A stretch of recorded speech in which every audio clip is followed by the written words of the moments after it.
ఆశలే తన బిడ్డలురా, అమ్మకు ఉన్నవి ఆశలురా, ఆశలే తన బిడ్డలురా. అంటే మీరే తల్లి ఇంత గొప్పది. మరి నాన్న, మేము అమ్మ కడుపులో ఉన్నప్పుడు అమ్మ మనసు బాధ పెట్టలేదట, మేము భూమి మీద పడ్డలేనప్పుడు బాధలన్నీ మర్చిపోయినావట, ముద్దు పెట్టుకొని గుండె కత్తుకుంటావు, బారసాల చేసి గౌరంగా చూసుకుంటావు. నాన్న నాన్న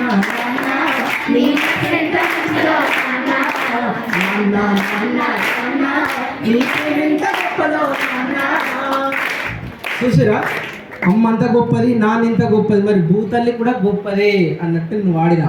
అర్థమైందా? వీళ్ళందరినీ మోసేది ఎవరు? భూతల్లి. అందుకోసమే భూతల్లితో పోల్చిర్రు ఎవరిని? మిమ్మల్ని. అవునా? చిన్న ఉన్నప్పుడు ఏదైనా పట్టుకొని లేవ్వాలి, అమ్మాడుకుంటాయి ఇట్లా, కానీ పెద్దగా అయ్యేటప్పుడు తట్టుకొని లేవ్వాలి. అర్థమవుతుందా? ఎన్నో అవమానాలు, అధిరోగాలు అన్నీ వస్తాయి. అవన్నీ అధిగమిస్తేనే ఏమవుతావు? విజయం సాధిస్తావు. అవునా కాదా? This is simple. చిన్న ఉన్నప్పుడు చూడండి, అమ్మాడేటప్పుడు పిల్లగాడు సోఫా ఎక్కాలన్నా ఇట్లా పట్టుకొని ట్రై చేస్తాడా లేదా? కింద పడతాడు, లేస్తాడు. మరి పెద్ద అయినాక ఎవరైనా పట్టుకోమని చెప్తారా? అక్కడ రాగా ఎన్నో అవమానాలు, ఇది చదువది అది ఇదని అన్నప్పుడు తెల్లందాకా నువ్వు కష్టపడతావా? అమ్మాయి అంటే ఎన్నో స్ట్రగుల్ చేయాలి. అప్పుడు నిలదొక్కుకోవాలంటే ఏం చేయాలి? తట్టుకోవాలి. తట్టుకుంటారా లేదా? కాబట్టి మీరందరూ తట్టుకుంటారా, కొట్టుకుంటారా? అంతేనా? తట్టుకుంటారా? తట్టుకుంటేనే ఫ్యూచర్ ఉంటుంది, లేకుంటే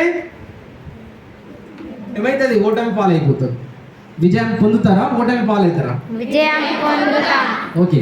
కాబట్టి భూతల్లి కూడా గొప్పదే, కన్న తల్లి. చూసిరా, మరి గురువులు ఉన్నారు, వాళ్ళను మనము గౌరవించాలి. అది ఉన్నాయి కదా, ఆచార్య దేవోభవ, అతిథి గురువు, అవన్నీ ఉన్నాయా లేవా? మరి గురువులు అందరికీ వందనాలండి, మా మనసుల్లో మీరెప్పుడు ఉంటారండి, మా మనసుల్లో మీరెప్పుడు ఉంటారండి.